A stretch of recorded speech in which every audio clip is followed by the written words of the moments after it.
Thank you for watching this program brought to you by the Orthochat.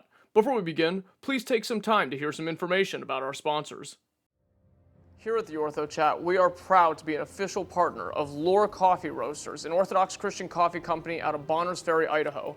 If you visit their website at www.lorecoffeeroasters.com/theorthochat, we will receive 15% of your order. It's an Orthodox Christian coffee company that is organically sourcing a great variety of flavors. I drink it myself and I love coffee. And as a coffee connoisseur, I can tell you it's top notch. So visit their website at www.lorecoffeeroasters.com/theorthochat for 15% of your purchase to be contributed to our project.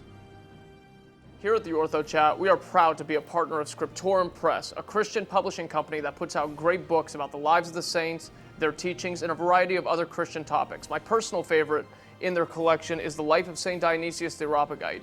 If you visit their website at scriptorumpress.ca and use the code ORTHOCHAT at checkout, you will receive 15% off of your order, and I encourage you all to check it out to pick up some great patristic and theological teachings, as well as hagiographies to spiritually enrich you and help support the Orthochat and another great Christian company. We here at the Orthochat are proud to be a partner of the St. Maximus Society, run by Archimandrite Maximus Waymore and his collective. They put out great videos talking about the spiritual life, theology, and a variety of other Orthodox Christian topics. If you check out the link below this video, you could find their YouTube channel, and it's currently a growing project, and I implore you all to visit their site so that you can help support them and a great cause for the Orthodox Christian Church. Here at the Orthochat, we support the special needs, differently abled, and their families. That's why we are a proud sponsor of TP Splash Guard, a urinary assistance device for those who need some help during bathroom time. All you need to do is remove the holding seal with instructions on the front, open it up, remove the adhesive to attach it to the front of the toilet, and now it's easier in the restroom. If you would like to learn more about this revolutionary device for special needs and differently abled people, visit tpsplash.com. That's tpsplash.com to learn more and inquire about making a purchase. All statements and opinions expressed by guests of this podcast are not representative of the Orthochat, its host, or its producers, and should not be associated with the podcast unless explicitly stated by the host. You are listening to the Orthochat by Yanni Katsadas.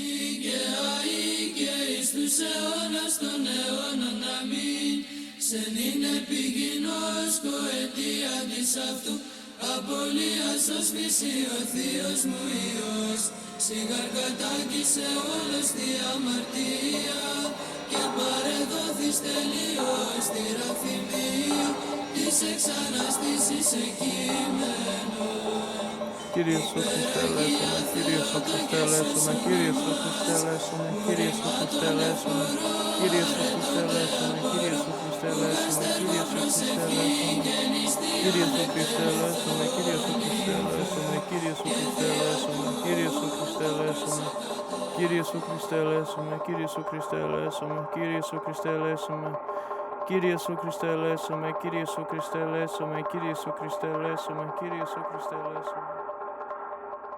Greetings in Christ, brothers and sisters. Welcome to episode 73 of the Orthochat. We are here today with Father John Tomasi. Father, how you doing? I'm good, thanks. Father, before we begin, do you want to start us off with a prayer? Okay.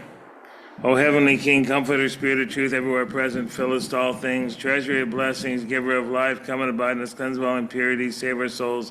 O Good One, through the prayers of Holy Fathers, O Lord Jesus Christ, our God, have mercy on us and bless us, each one of us. Amen. Father, thank you so much. And before anything else, tell me how you're doing. What's new?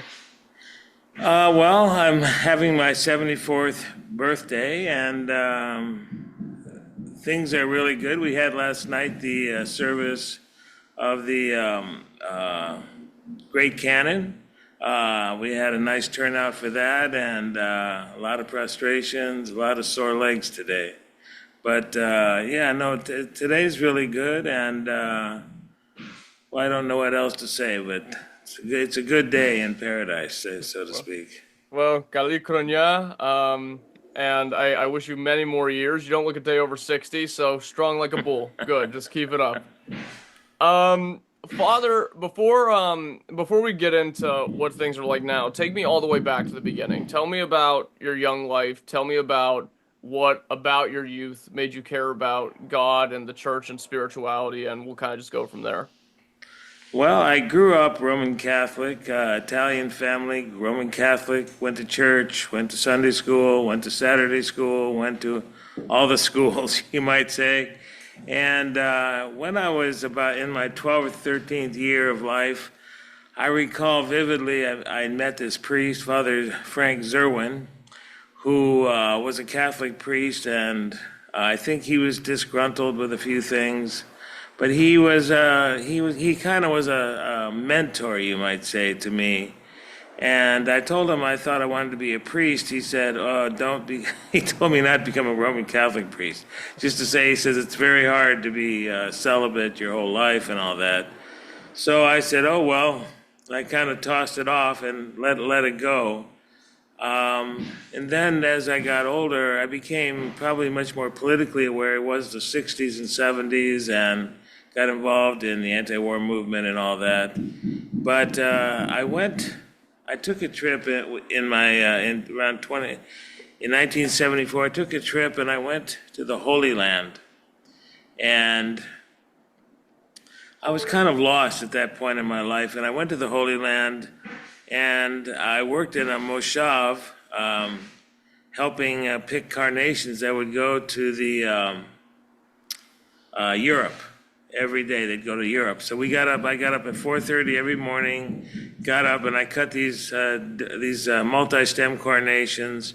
I worked for a wonderful man. He was a wonderful man. I'm sure he's not around anymore, but Ariel, and you know, it's like the times were pretty shaky in the United States at that time, a lot of political upheaval, and he personally took me to all these places in Israel, all the holy places. We went into the Holy Sepulchre together. He was an Orthodox Jew, and yet he walked me into the sepulchre because I wouldn't have even known necessarily what to do.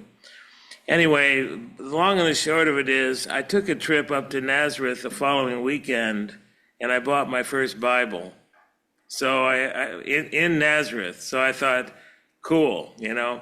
And I met these Palestinian Orthodox Christians who decided to share lunch with my friend and I. And I think that's when I first heard of Orthodoxy. And not that I knew much about it, not that I knew anything about it, but it's the first time I actually heard the word Orthodox, and they were Orthodox, and I really liked them, and we really connected.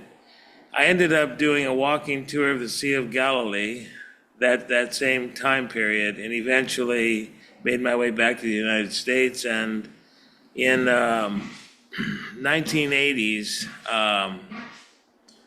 I was part of a group of people called Christ the Savior Brotherhood, and we were serving and helping and doing and setting up missions. I worked at a place called Raphael House, which is still in existence in San Francisco. And that's where we first met. I got my first prayer book, and I saw one of my first services there. We went down at Pascha and to see the Russian Orthodox celebrated at on Giri, you know, where St. John of Shanghai is. And as a group of people, we started studying Orthodoxy. We were mentored by, at that time, Abbot Gerasim and Abbot Damascene. It's Bishop Gerasim now. But we were mentored by them into the faith. They were just brothers in the monastery at the time. But they came around and they traveled out to all the various communities that were connected to us. And eventually we did find ourselves becoming Orthodox in 1988, I believe it was. But so it was 10 years kind of looking for the right jurisdiction, you might say. And eventually in 2000, I was ordained by Bishop Tikhon. in Los Angeles. So there was 10 of us that got ordained on that during that time period. It was an amazing 10 days to see 10 people. One was a deacon, and he eventually became a priest. Blessed memory, Father Athanasius. So, we were, all of us, so grateful to be where we were. Some joined the Greeks, some joined the Bulgarians, some of us joined the OCA. We went to different groups, it's just kind of how it worked out in our logistics. I was here in Los Angeles with a small mission of about 5 to 7 people. And I remember after coming into the OCA, I remember complaining to somebody that now that we're in the OCA and we still are struggling with people, he said, nobody even knows you're here, Father John. Just relax, take it easy, it'll happen. And about 2 weeks later, 10 people walked in over a span. We have a bookstore as well. The bookstore was the first and only Orthodox bookstore in Los Angeles at the time. We're still one of the main ones, but the bookstore kind of brought people in the door, and so eventually we had our first class of catechumens, and anyway, the rest is history. Now we're way bigger than that now, so. Right. And does your bookstore have an online link for people to purchase through it, or? It does. It's called e-commerce. It's the name of the bookstore is Orthodox Gifts. Okay. Yeah. And Orthodox Gifts, right? OrthodoxGiftStore.com. OrthodoxGiftStore.com. okay, perfect. Yeah. So for anybody watching this, I encourage you to go check that out. I'll leave the link. We have icons, prayer ropes, books. We have everything. Crosses, beautiful crosses.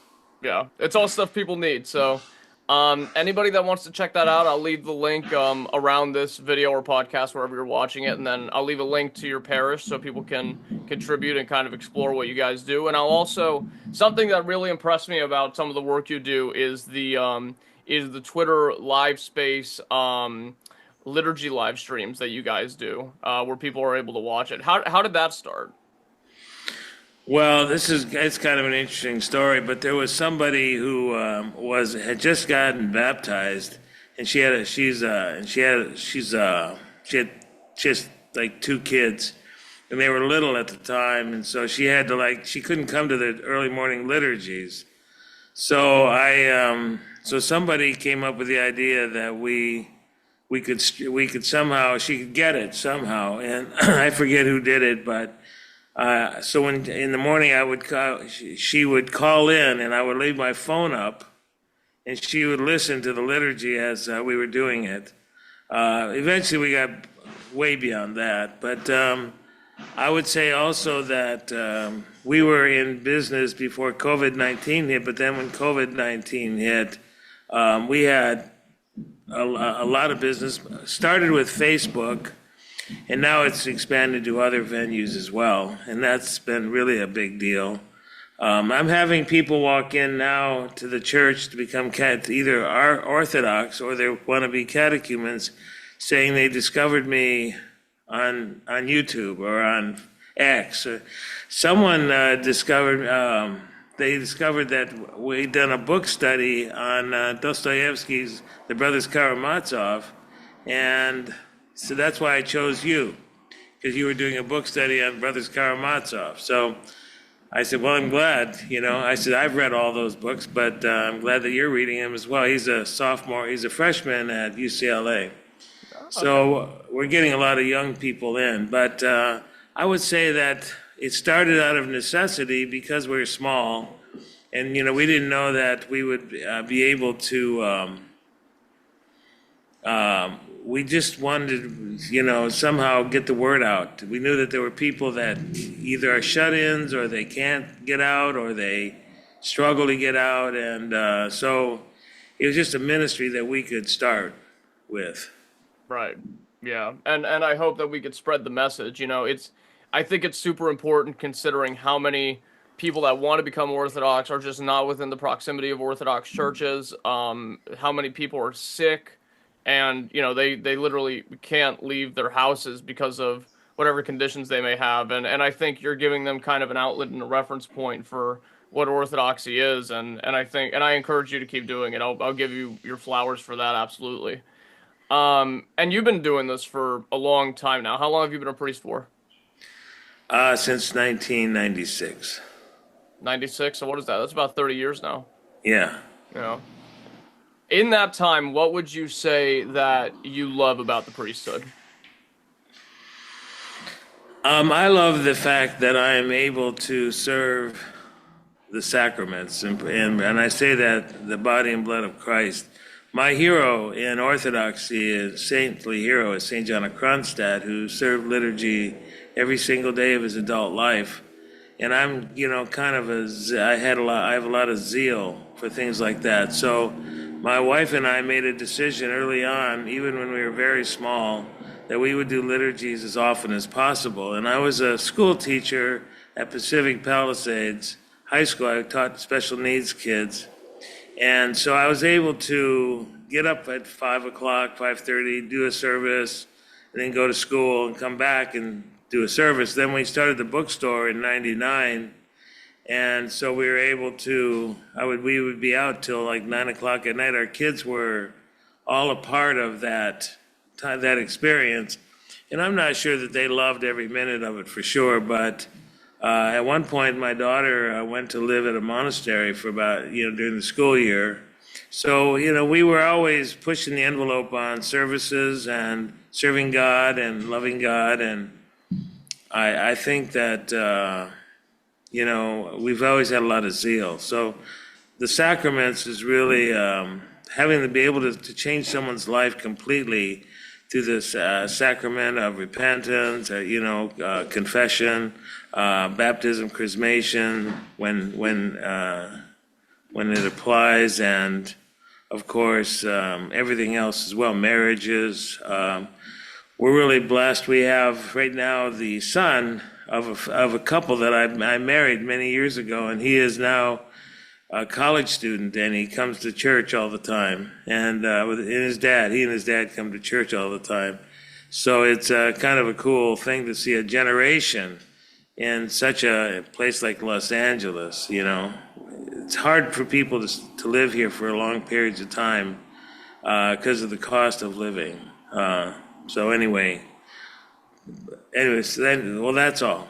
Yeah, and something else I wanted to ask is that, California, I'm sure it's not as bad as people say it is everywhere all the time, but there's certainly kind of a nexus of negative spirituality that happens there just because of like the concentration of people who work against the Christian church and a way that a lot of people think there. Do you see ministering to people in a place like California and like the spiritual paradigm as maybe different than other places in the country, and how do you deal with that if there is a difference?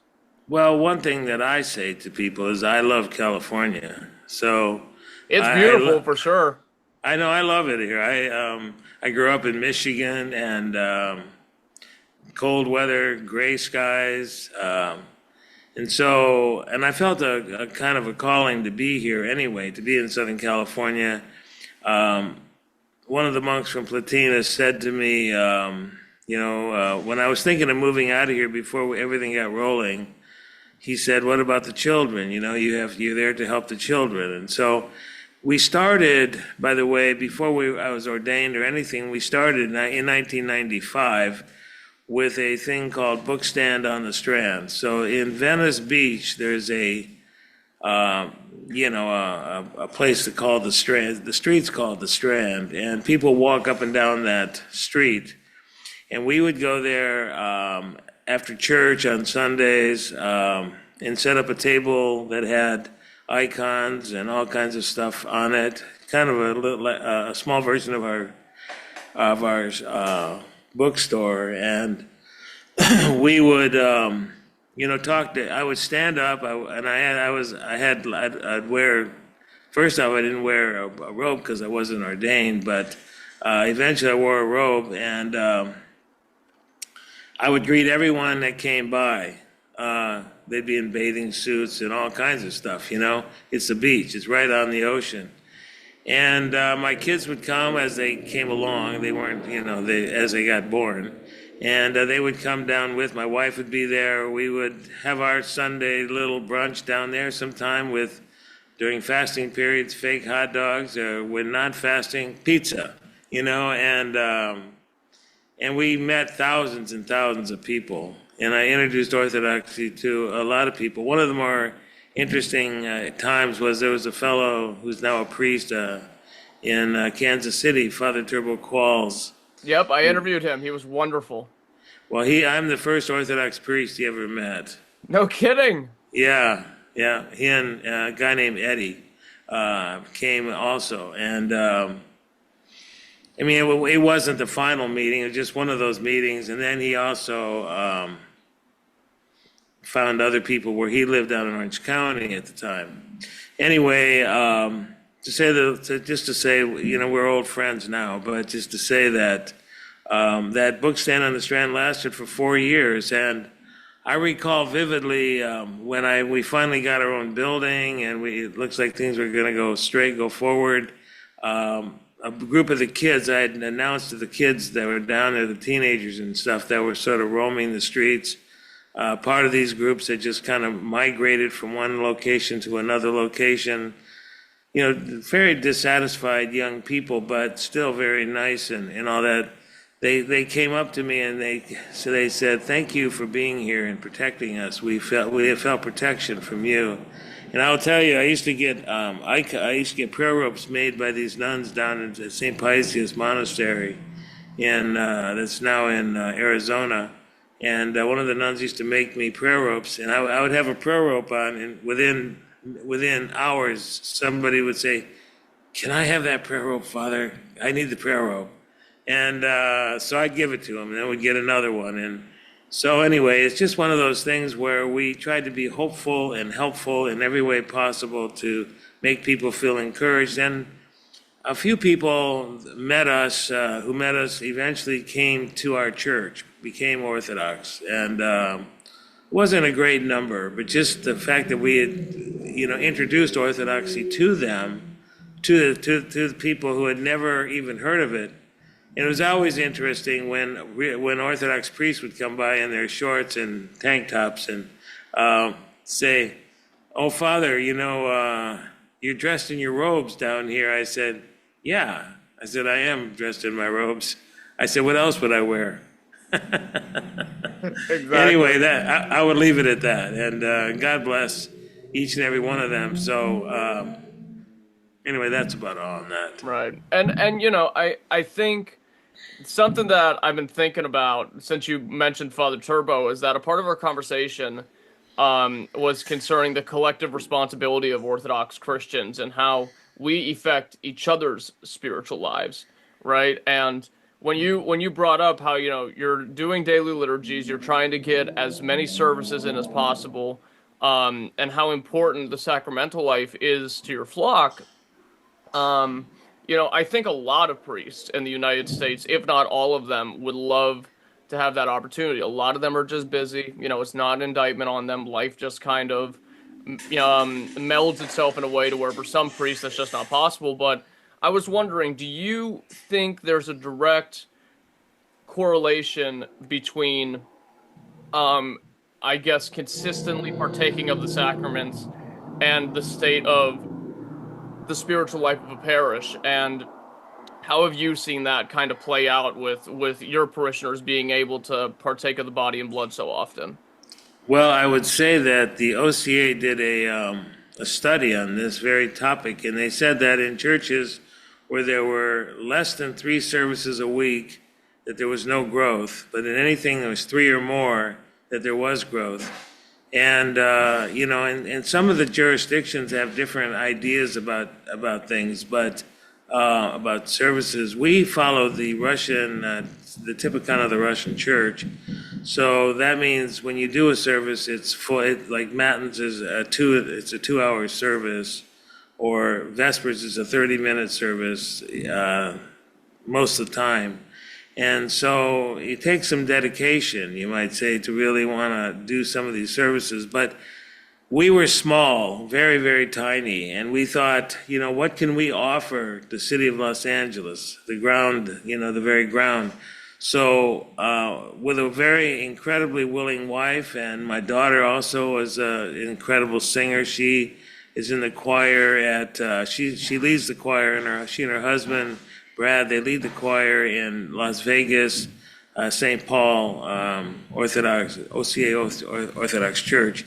And they're phenomenal singers, both of them, but they have created incredible, wherever they've been, seminary, whatever, they've created incredible music. And so we had beautiful music, live services, and the zeal to kind of pull it off. It was my identity, you might say. I wanted to do these things for the city of Los Angeles, to warm the ground that was once very cold and not good. It's funny, we've been in 4 different locations, and the first location is now an ice cream store. The second is a place for kids to, what do we call it, daycare. And the third one was taken over by a guy who provides electronics for concerts. And so this last one, this place that we're in right now that you can see in the background, it was a place for motorcycles to be sold. So, but the reality is that people walk in the door, and as soon as they walk in the door, sometimes it's not even in the door, sometimes they're still in the parking lot. They see a sign. We have a mural of St. Herman stepping onto the concrete. You might say it's a huge mural that in the doorway of our church, and people walk in, they go, it feels warm in here. This is really a warm place. And and I go, yeah, it is warm. That's the Holy Spirit. And well, aside from the fact that you're in California, but yes. Yeah, that's right.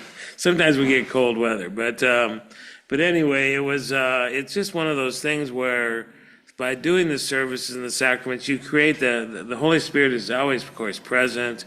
It's in other churches too, but the more the services, the better it is. I was in Moscow, I was in St. Petersburg, touring the Christ on the Blood church, and it was just a museum still at that point in time. And even though it had the most beautiful mosaics and people were passing through it, it was not.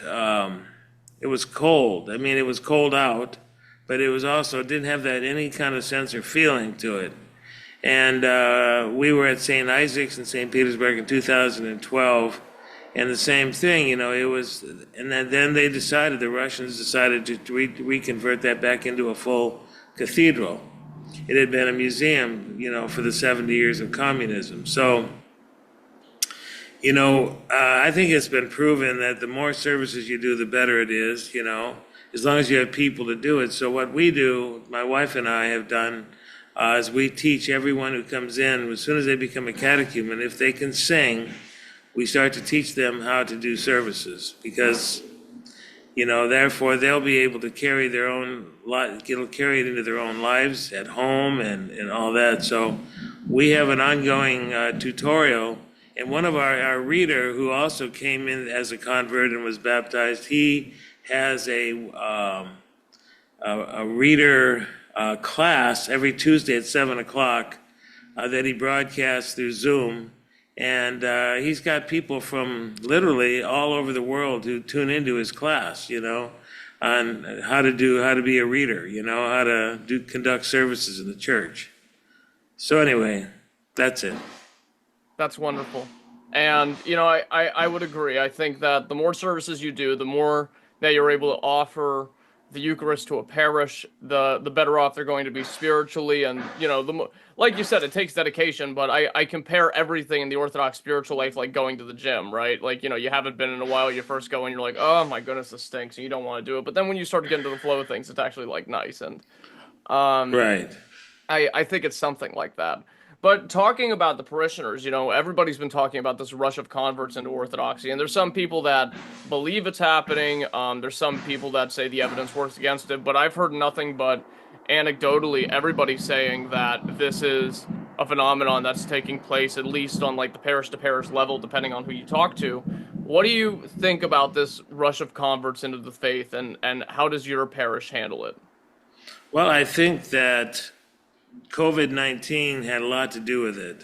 I think that if you think you're facing imminent potential death, you have this dreaded disease that could take your life, and pass through the air or something, you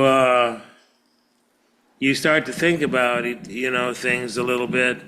And what's happened is that because there are lots of Orthodox places now, if you like your Orthochat or Father Josiah's Trenholm, what he does on a really consistent basis, and other people as well that are on YouTube or Facebook or X,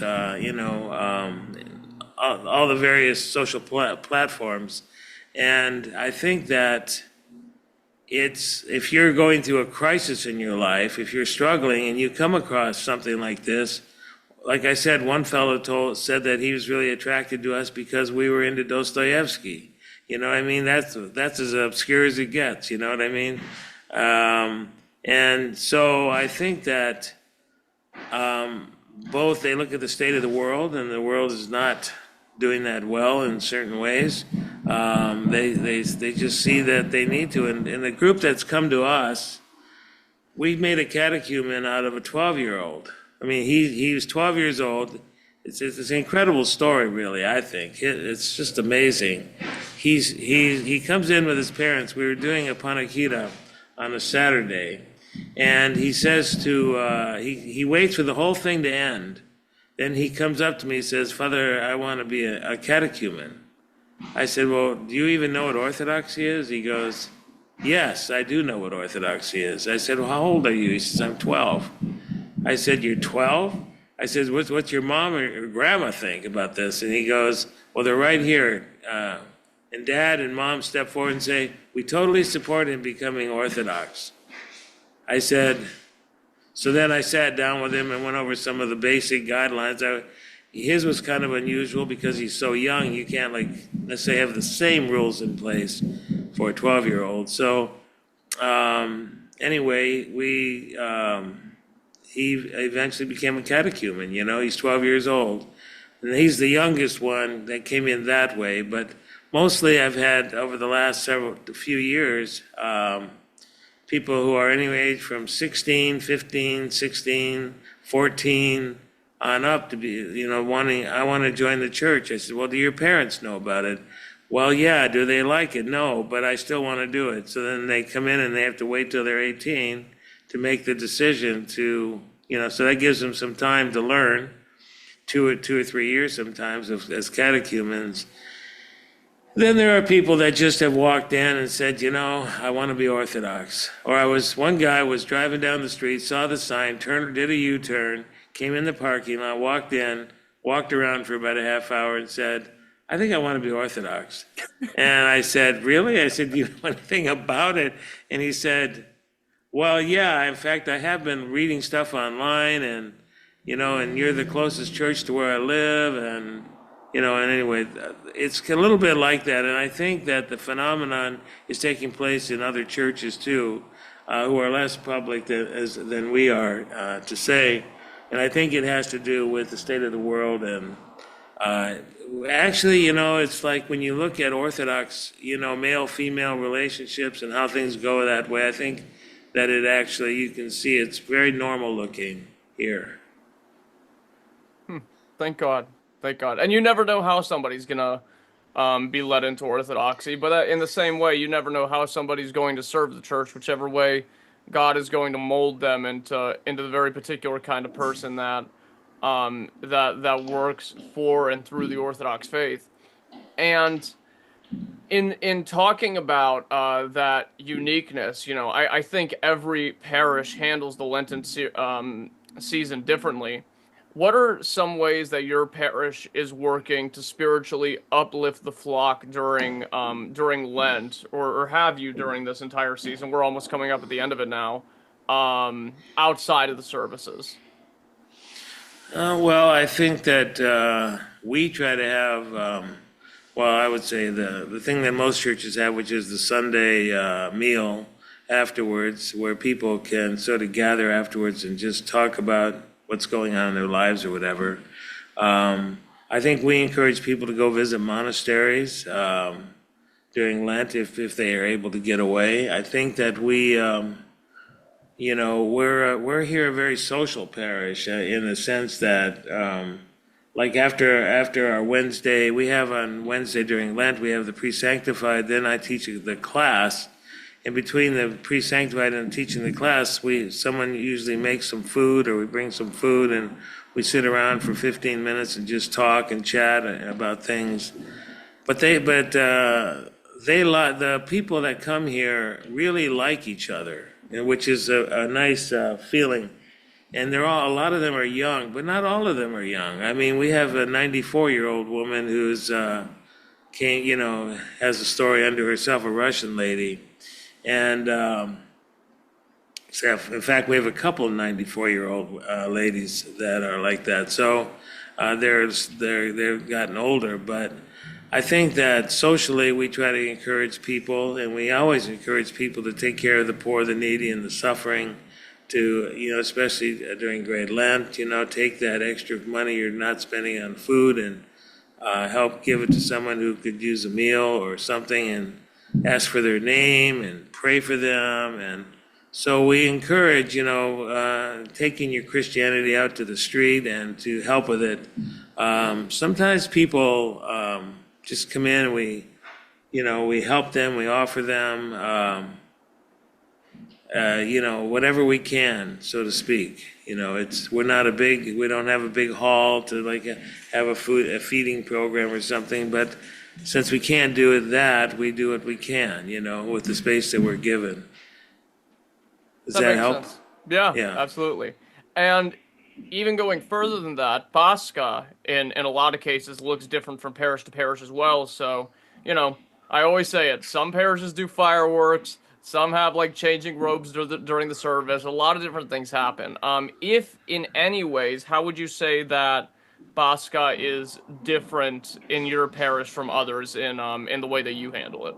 Well, I was trained by the monks in Platina, and everything there is big and loud, big and loud. And in the changing of the robes as well, I changed the robes throughout the canon. And I would say it's a little dramatic because of the contrast between dark and light. And we have usually almost every year we baptize or chrismate new people into the faith. It's exciting. It's very exciting. It's one of those things where, as we're going out to meet Christ, the 3 times around the church, and we can't totally get all the way around, otherwise we'd have to walk 2 miles. So we have to cut through the church to get our loops going. But we do we do all the things that are associated with entering the church, and then the lights are on, and Christ is risen, and it explodes. I'm telling you, it explodes. In me, it's like, no matter how tired I am, no matter if I've been sick. There was one Pascha where I literally couldn't hardly talk. I was like this, and I prayed to God. I said, on the 3 times around, I said, you're going to have to give me a voice. I said, nobody can do my part, so you have to do that. And so anyway, it's always been wonderful. The most interesting time ever was my dear brother Jason, who he shares life with us. He we share an apartment with him. And because we were one household, and we were told we couldn't have church more than 3 people, so it was Pascha. And so we had 3 people. My wife was the choir, he was everything else, and I was the priest, and I did my part. And so, like the 3 times around, knocking on the door, all that stuff.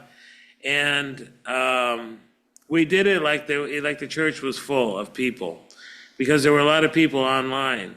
And I remember I did the Christ is risen in every language I could possibly think of, and then more. And it was very exciting. And even though we weren't supposed to go outside the building, we did go around the parking lot 3 times. And anyway, it was very, very interesting experience. And then afterward, when we sat down to feast, we broadcast that as well. We broadcast the feast, and we were talking about this or that we were eating. And people got back to me later and told me they could feel the love of Pascha pouring through, touching their lives. And so I thought this is like one of the most unusual. We hope never to have to repeat it, but it worked anyway. It works no matter what. It reminded me of the Holy Fire in Jerusalem, where where one year the Patriarch of Jerusalem was pushed out of the sepulcher, and he was standing. They put him, hemmed him in around a pole, and the fire came down and followed him to the pole. It actually cracked the pole, and it lit his candles. And that was an amazing story. So anyway, it kind of felt like that. Well, I'm very excited to see the live stream of that. I would be there, but I'll be in Greece for it, so I need to get my earplugs out, because it's like a war zone there every time Pascha happens. There's guys taping together 3 pounds of dynamite and throwing it off the side of a mountain. So as much as I wish we could do that here, I'm sure there's some ATF regulations against that, but maybe one day. And so, you do all these things. You're very involved with your parish and the parishioners themselves. And something else I wanted to ask, I hear a lot of like hammering and sawing in the back. Are you guys doing renovations? No, I wish we were. Oh. No, we share a building with one small little group. Yeah.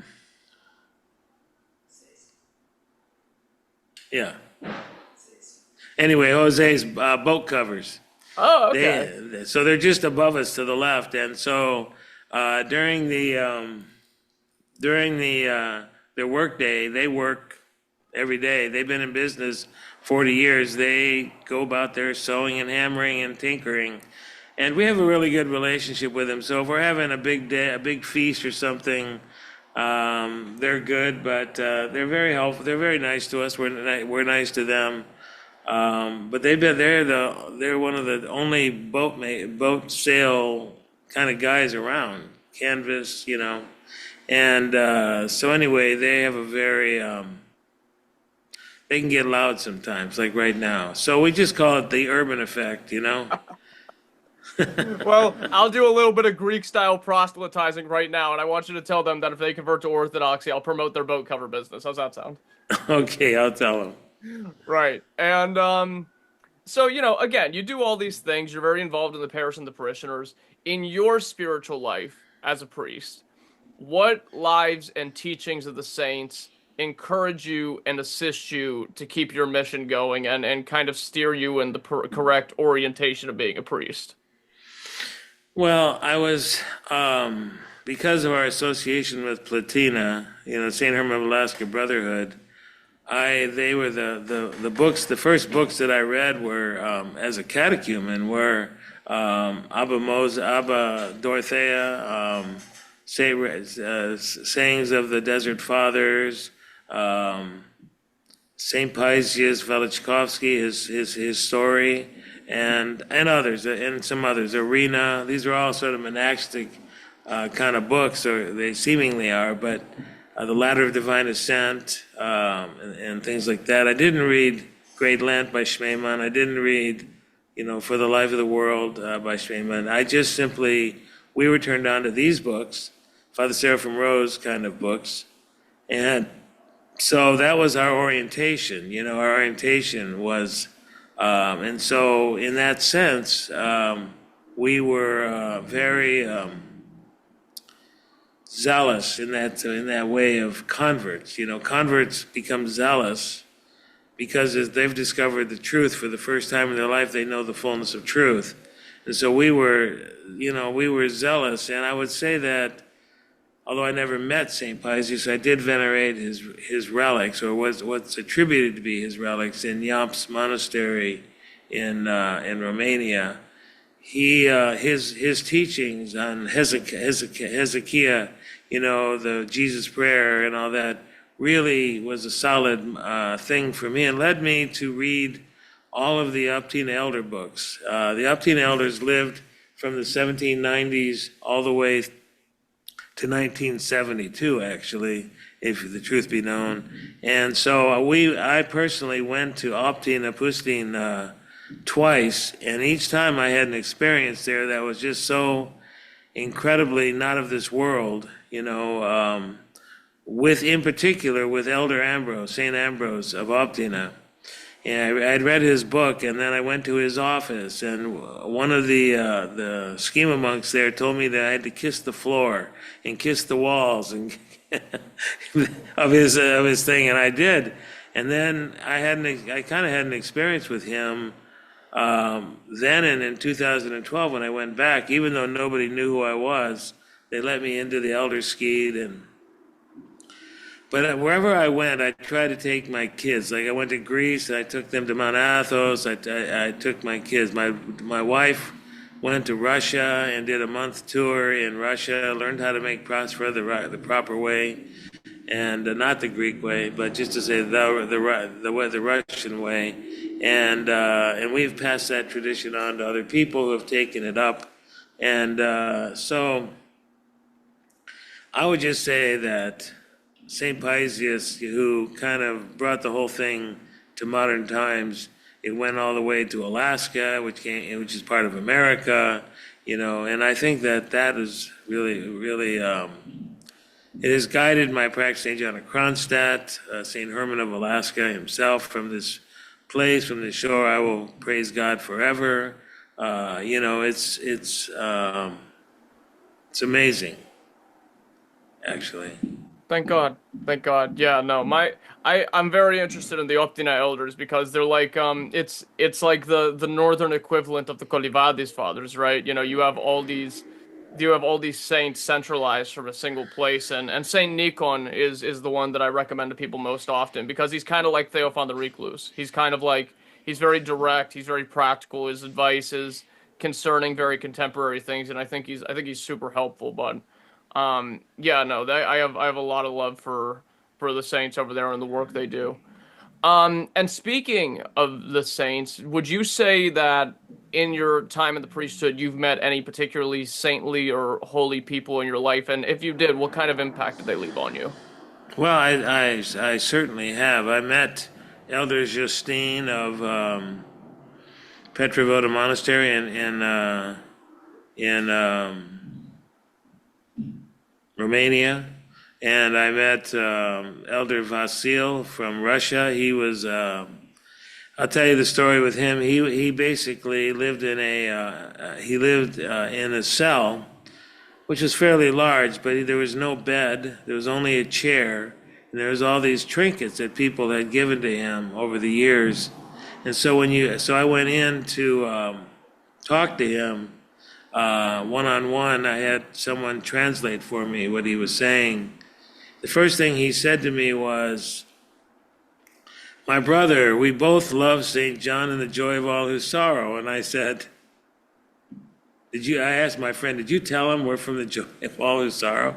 And he said, no, I didn't tell him.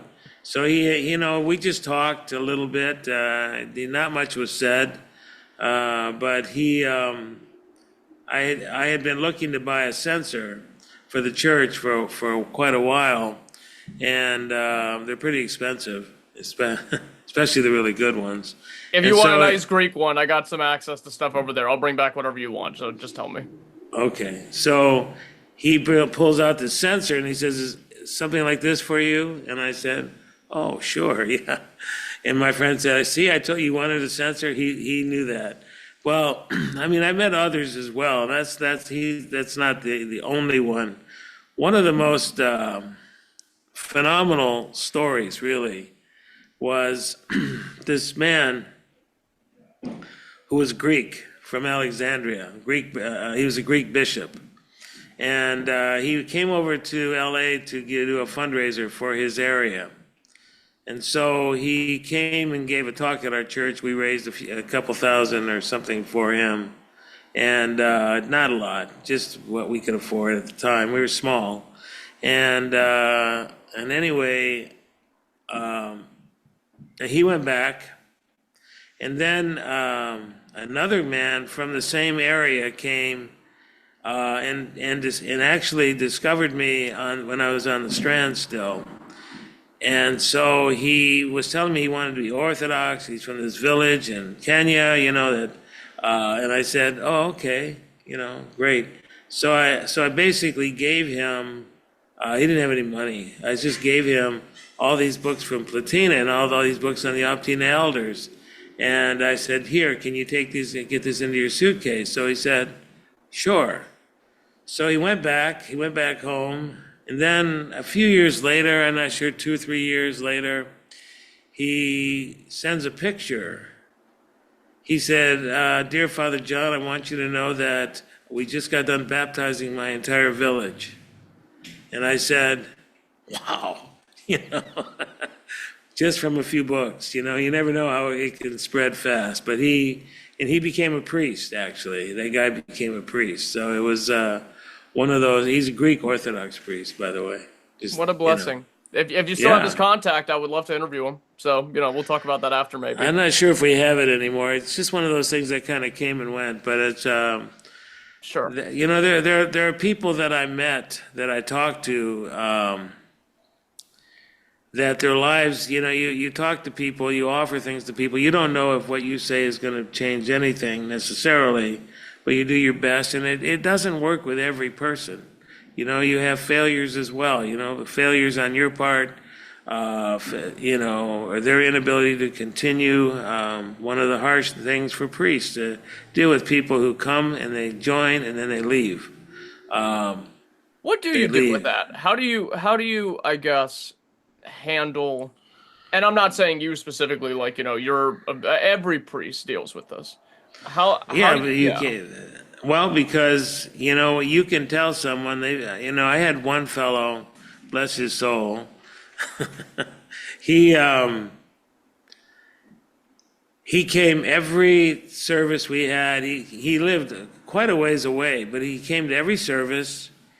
He came to all the classes. In fact, I had him teach a class because he was a geologist, and I'd had him teach a class on evolution, creation, and early man type of thing. The Genesis book by. Father he Seraphim, read it. Right? Father Seraphim, right? It just got republished. So he came and even gave a talk, and 2 to 3 years in there, and then he was supposed to get baptized on Pascha. Well, his father-in-law died on Good Friday. So his wife had asked him, I guess, to stay home and not go and just help support her because she was, feeling it. And he didn't want to. And then, I said, "You sure?" I told him, I said, "We can wait until next Sunday to do your baptism." I said, "You'll have time to work things out." And he said, No, it'll be fine. And literally 3 weeks after he got back, this is a man who's 2.5 years catechumen, 2.5 years. He didn't come back.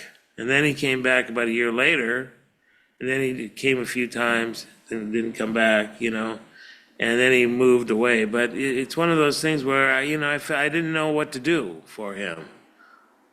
It's just, the devil, he never stops trying to hunt down, keep us separate us from the love of God. He's always after us, and that's one of the things I learned doing the Strand is that, you have someone now, take care of them now, take care of whatever their needs are in the present moment. And that's the approach that we've always taken here, so, literally, some act of kindness usually does work with people, but you just don't know. I mean, you don't know what goes into people staying or going. I know Father Anthony Carbo from Colorado, blessed memory. I loved him a lot. He baptized a lot of people, a lot actually, but when he first got started, he baptized people and didn't know why. A year later, half of them were gone from his church.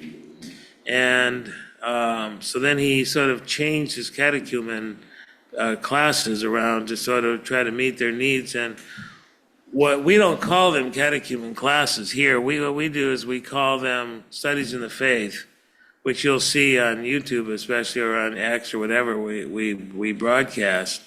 And we basically tell people that they should be listening and they should be learning, and that I never present things the same way one year to the next. The same topic, different point of view, because that's kind of how the church works anyway with the services. Like, somebody was telling me about the Canon of St. Andrew last night and what they learned from it this year. And I said, see what happens? You learn something new this year, because even though you were at the last one, the full canon, it was overwhelming probably, because it was just, or the year before that, and every year you'll pick up something new you need to hear, and that's why you can never get bored with Orthodoxy at all, but you can just keep going. So we try to, we just try to mix it up. We have book studies sometimes, like we have currently going on Spiritual Life by Theophan the Recluse. We have a book study that's run every 2 weeks on Sunday at 2 o'clock after church.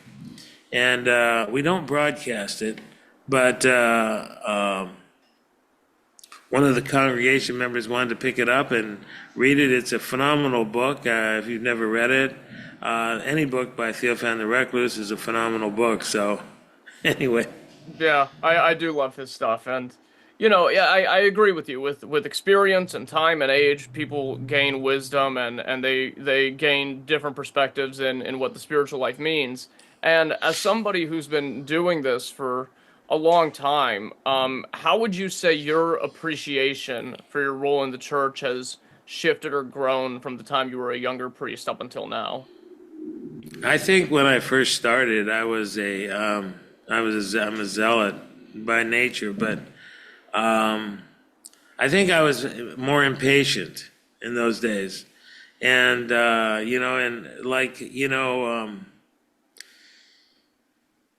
penances and repentance and all that, you just kind of read the canons and kind of go, well, it says that or it says that, I shied away from doing things like that. I basically tried to deal with people as they were coming in with what they needed personally, what they personally needed help from me in any way. But I was pretty an idealist and a zealot to start with, and a lot of energy, a lot of let's do services, But sometimes you have to just sit down and talk with people as well. And I think I learned that from a couple of the Greek priests that I had known, Father Peter Kostarakis, who was in Boston area. He's older. He's old now. His son is a priest, and just a great man. And he helped me a lot, actually. I think his way of dealing with things, he always was in a good mood, and he was always kind to people. And I think that you learn as a priest that that's kind of what you have to be. You have to do that. And you have to examine the circumstances of people living in a modern world. So if someone goes to a monastery and gets slapped with a 10-year, can't receive communion for 10 years, it's kind of hard to explain to them that there's nothing anyone can do about it. You have to go back to that priest. Yeah. And in this case, it was Elder Ephraim, so I'm just saying, who's a saint himself, so... I knew him for 20 years. I know he used to do that to people. Yeah, he was wonderful to talk to, but he's a little scary to do confessions with. But yeah. He's people. Well, this I mean I never knew it happened to this one person, but it's just that's why you should have someone you confess to consistently, that understands you a little bit and can help separate you from the chains that bind you to this world, and quote from Saint Simeon, the new theologian. Yeah, and of course, it's particularly important for people to pick who their spiritual fathers are. Be very careful about it. Find somebody that is in ways like a second father, like your best friend, because that's what they're supposed to be.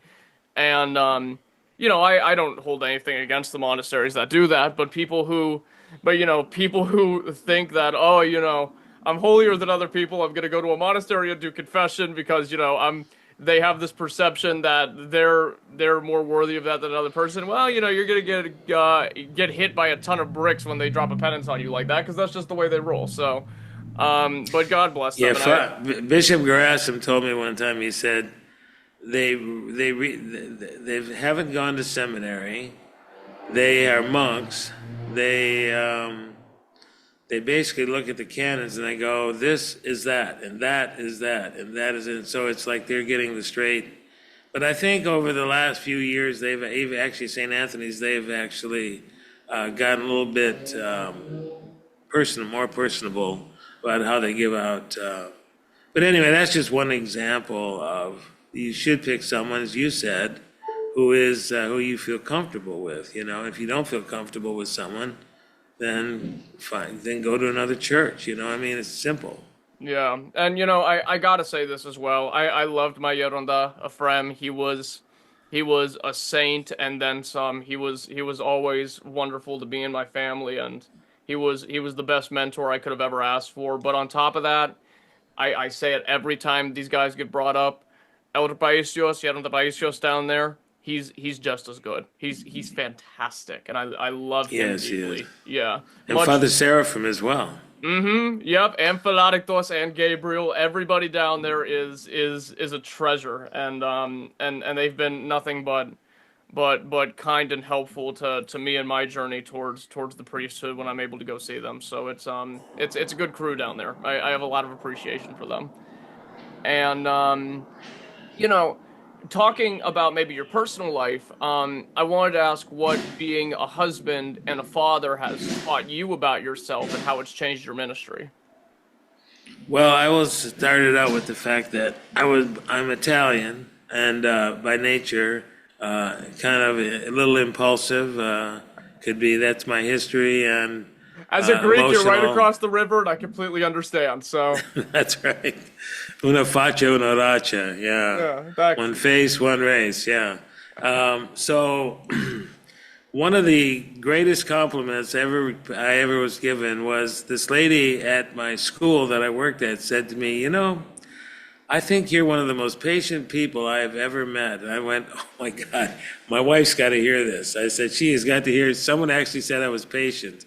I would say that in the beginning of the priesthood especially in being a father, I was impatient with my kids sometimes. But because I'm an educator and because I never believed in spanking children or anything like that, I dealt with my kids in different ways. And we had a philosophy, for instance, that said they never let the sun set on your wrath. In other words, if you have aught against your father or your mother or they have aught with you, then we have to sit down and talk it through. So, and my daughter, she at the time didn't necessarily like having this aspect of our relationship, but she actually likes it now because she's married with two beautiful kids, Maggie and Dominic, and so I think all my kids, they don't really believe in corporal punishment at all. But just to say that I wasn't always patient with my kids, but when I wasn't patient with them, I apologized. And I said, forgive me, a sinner, I should be more patient with you. I shouldn't speak so gruffly or whatever. And I think it helped over the years. I mean, we're now friends, we're in a friend, they're all older now. My son John is in he's finishing up his master's program in environmental policy. My son George just became a journeyman electrician, and my daughter is in the education business, and she's extraordinary in that. I have 4 grandkids, and so I think that patience and love, the primary ingredient, helped me with raising my kids. And I remember, learning, when you first get married, you don't really know what you're getting into, and you have no idea what's gonna, how it's gonna really manifest. They have all these statistics on. The saddest part is that modern people are not particularly dedicated to seeing things through with each other. So then if things start to go awry, they sometimes want to get divorced. And one of the shocking things in Greece, Russia, and all these places is a 50% divorce rate, that are Orthodox and people growing up in Orthodoxy itself. So we know that the world is pulling on people all the time. Well, I think it pulled on my kids. I think that their biggest complaint would be that I sometimes put the church ahead of their needs, or they felt that way, even though I didn't necessarily, but that's how they felt. And I think I got better at dealing with them and their feelings as they got older. But even now, they would tell you that there are things that that we struggle with. But we get along pretty well, and I think that's the most important thing, when they get older. But with my wife, I think that she's a zealot, and I'm a zealot, and she has more projects than I have going for the church. She does the e-commerce bookstore. She manages the bookstore and all the volunteers that go there. And then she also is one of the main readers, singers in the choir. We have a very good choir, and even though our reader, Stephen Ridgel, wants to, he's the choir director. She is his ace in the hole because she helps him discern things, and we have a lovely choir, and always have actually. Right. But anyway, that's pretty much it. As far as is there any more specific questions about child rearing or kids that I've dealt with, I learned how to be patient because I worked with special needs kids as well, autistic kids in particular. I spent a lot of years working with autistic kids. And I think that, I know how to talk with, I learned how to communicate with them in a way because I had to, it's my job. And so I developed these really warm relationships. One of the families that I dealt with, the man is a Hollywood screenwriter, and he, I can't think of the name, let's see. He's done many, many things that you've heard of, Ant-Man, and a few of the other ones too. Oh, he's a Marvel director. Yeah, well, he's not a director; he's a writer. He's a writer, and he wrote. I can't think of the name anyway. Battlestar Galactica. He was one of the main writers for Battlestar Galactica. Oh, okay. Well, his son, Ben, his son was my student for 4 years, and he had struggles with writing, and so he was very smart, and so the first essay that he ever wrote, he wrote this essay for me to turn in, to help him turn it in, and it was supposed to be, 600 words or 1,000 words or something like that. He turns in a paper that had 10 bullet points on it with little statements. He says, "Here's my essay." I said, "Well, Ben," I said, "this is not an essay. This is bullet points." "Well, it's my essay." I said, so basically I took him aside. I said, "Okay, sit here, read me the first line, and then tell me about it."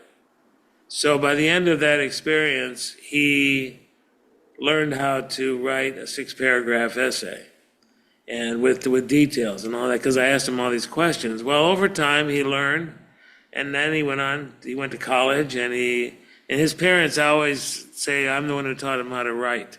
So I think that, in other words, that was patience, because with autistic kids, you have to be very patient with their communication skills. And he was an amazing example. We have our birthdays, his birthday is today as well as mine. So anyway, Ben, happy birthday.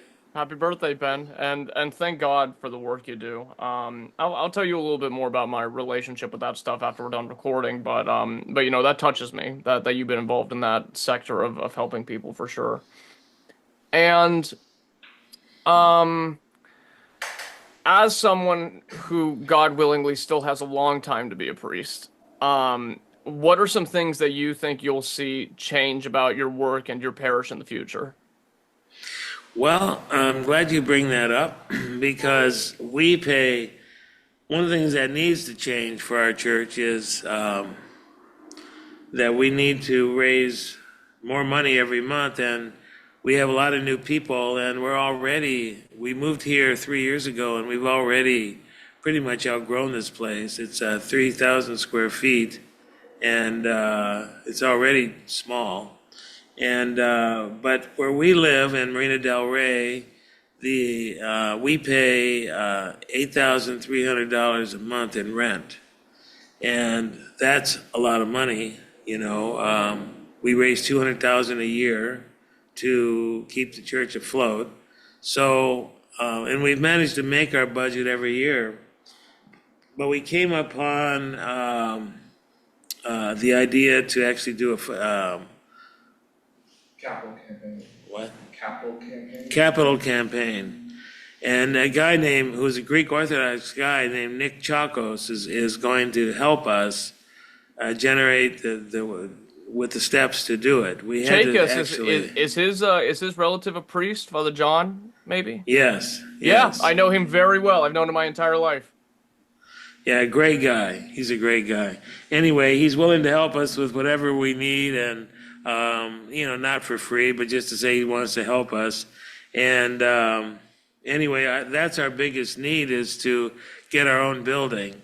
And this is the most expensive real estate outside of New York City in the United States. So this area called Marina del Rey that goes all the way up to Beverly Hills and all these areas. And so we were getting ready to start in December when the fire hit Los Angeles, Pacific Palisades, where I formerly taught. It didn't burn the building to the ground, but it pretty much destroyed it. They have to kind of start over. And then there was elementary schools that burned down, but worse than anything is the entire town burned down. And that's something that no one can even imagine, how that, and 3 people from our church lost their homes. Just all you see is ruins. And so it's like they lost their cats, they lost stuff. It has had a real devastating effect on Los Angeles. So we decided to put the start of the fundraising campaign off till after Pascha and see where we are then with things. But we want to get it going because, I am 74 today, and 85, well, okay, maybe. Who knows? But we're in the process of trying to raise up people to become priests. We have a young man who's going to get married, and he and his soon-to-be wife are planning to go to seminary after he gets his bachelor's degree. And so anyway, we have that going on. That's that ongoing training that I'm talking about, that we're raising up people to take the place of other people that are currently doing things. And he's not afraid to live in Los Angeles. So some people wouldn't, it's kind of like, why do you become a priest? You become a priest because you want to serve the needs of the poor, the needy, and the suffering, and you want to bring the sacramental life to as many as possible. And so it shouldn't matter if you live in, Iowa, or if you live in Los Angeles, really. There's lots of places where they need priests. I mean, there's a real shortage of priests in Greek, Russian, Serbian, and all the various places.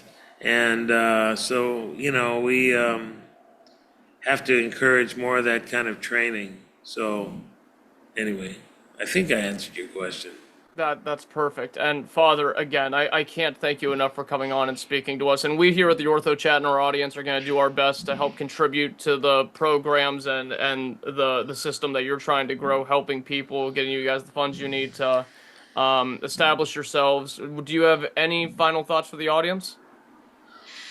Well, I just want to say, we are one of many, many groups out there on the internet.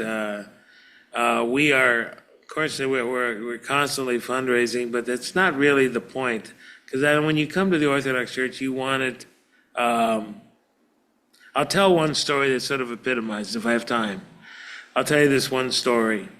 Elder Ambrose at Optina, back in his time period, there was a man who was a priest. He had just gotten married. And he was assigned to this rural village, a bunch of old people, nothing really going on, with his young wife who had been a peasant. So in other words, he had no money, no financial backing. So when he got there, he saw this church that was in tatters. It was a hole in the ceiling, holes everywhere. The floorboards were, and he couldn't even get up to do prayers. He just couldn't do anything. So he decided, he got so disgusted, he decided to take his robes off and to walk to Optina Pustin, which was, quite a distance away. So he walked there, and he walked in, and it just so happened at that moment in time, Elder Ambrose was speaking to a group of people, and that's in the elder skeet. And so he walked up and walked into the elder skeet, and Elder Ambrose saw him immediately, and he said, "You, priest," he says, "go home, build a church, make it warm." And he went, "Oh my God, I came all this way and I didn't even get to talk to him, So he went back home really, really discouraged. He was very unhappy. And so then he just stayed in bed pretty much. He didn't do much. He was just really unhappy. His wife was worried. And so finally, a period of time passed. He was literally getting rolled out of the bed. He just couldn't. He was really unhappy. So he came back, and he walked, put his robe on this time, walked back into the elder skeet. Elder Ambrose, who was a sickly man, he said, he saw him again. He said, "You, priest, I told you, go home, build a church, make it warm." This time, he didn't hear it the same way. This time, he was more open. And he went back, and he thought, all the way back, he thought, what can I do to make it warmer? So he got a stand. He put the akathist of the Mother of God on the middle of the stand, and he began to pray this akathist. He got up, he prayed it in the morning, he prayed it at night, and he started doing it. Before long, people started coming into the church, and before long, people filled the church, and he started doing sacraments. And then before long, the church was full, and it got to be so full that people would be outside, trying to get in. And then eventually what happened was they tore that church down, and they built a new one, brick, to make it warm. And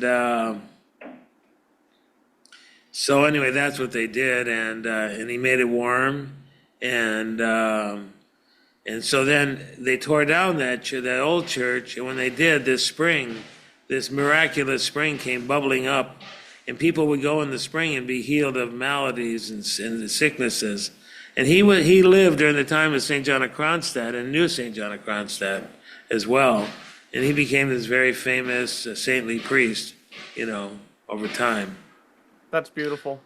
That's beautiful. Thank you for sharing that, Father. And, again, I'm so thankful that you were able to come on and speak to us. Would you mind ending us off with a prayer, and then we'll do announcements? Can we do the joy of all who sorrow? Sure. Joy of all who sorrow. Sing it with me, boy. Oh, well, it's going to be a lag, so you just sing it because I don't know. Joy of all who sorrow, an intercessor of the offended, feeder of the hungry, consolation of travelers, harbor of the storm-tossed, visitation of the sick, protection, intercessor of the infirm, staff of old age, mother of God on high, thou art the immaculate. Hasten, we pray, and save thy slaves through the prayers of Holy Fathers, Lord Jesus Christ, our God, have mercy on us. Amen. That's Amen. how we end every. That's how we end every class. That's every beautiful. Class. Thank you so much for doing that, and it's been an absolute wonderful experience talking to you, Father. Everybody watching this, if you want to help contribute to Father John's church, there's going to be links around or below this podcast to where you can explore what they do, follow them on their social medias, and donate to them financially so that they can maintain their mission. So, we're more than happy to support them. If you want to support the Orthochat after you help support Father John's Parish, check out the Venmo and Cash App links that are either below or around this video, depending on where you're watching it. But make sure you help him out first before you help our program. So, besides that, brothers and sisters, episode 1 of the Orthochat Temple Tours is out now, with St. John the Divine Greek Orthodox Church in Wheeling, West Virginia. Episode 2 will be out soon. Episode 1 of the Orthochat Passport will be out soon, where we explore the life of St. Sava of Kalymnos and his monastery. We will continue our readings, or they might be happening now, on the life of Elder Paisios Manathos, St. Paisios now, by Herald Monk Isaac. If you want to read along, we're doing those on Twitter Spaces. We're going to try to resume those every Tuesday with our reader Michael. And eventually, we're going to start, we might have done them by the time you see this, we're going to begin our readings on Beacon from the Bay, the collected works of St. Sebastian Davovich of Jackson, San Francisco. Our Orthodox clothing and merchandise store, Stratiatis, will be releasing soon. What else are we doing? If you want to follow us on Twitter or our social medias, check out the Linktree link in our bio on YouTube, or wherever you end up finding it. We have a whole bunch of stuff going on everywhere. We're renovating the Instagram, starting up again on TikTok, and there's other big projects that I can't even mention yet, that they're so big. But if you want to support the Orthochat and get something out of it, check out our link for Lore Coffee Roasters, where when you purchase off of our affiliate link, we get 10% of your purchase. Great coffee by an Orthodox Christian company. And if you want some patristic and spiritual works, check out the website for Scriptorium Press, where if you purchase off their website with the code Orthochat, you get 15% off of your order, and we get 10% of it. But besides that, brothers and sisters, Father John, thank you so much, and to the rest of you, Panagia Mazisu, may our Lord Jesus Christ, all of his saints, all of his angels, and his all holy mother be with you all the days of your lives, and we will talk to you all later.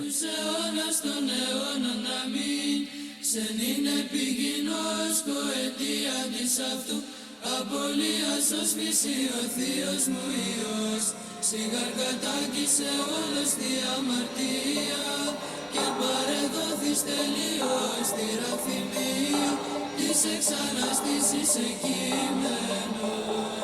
Κύριε Σου Χριστέ ελέησον, Κύριε Σου Χριστέ ελέησον, Κύριε Σου Χριστέ ελέησον, Κύριε Σου Χριστέ ελέησον, Κύριε Σου Χριστέ ελέησον, Κύριε Σου Χριστέ ελέησον, Κύριε Σου Χριστέ ελέησον, Κύριε Σου Χριστέ ελέησον, Κύριε Σου Χριστέ ελέησον, Κύριε Σου Χριστέ ελέησον, Κύριε Σου Χριστέ ελέησον, Κύριε Σου Χριστέ ελέησον, Κύριε Σου Χριστέ ελέησον, Κύριε Σου Χριστέ ελέησον, Κύριε Σου Χριστέ ελέησον, Κύριε Σου Χριστέ ελέησον, Κύριε Σου Χριστέ ελέησον, Κύριε Σου Χριστέ ελέησον.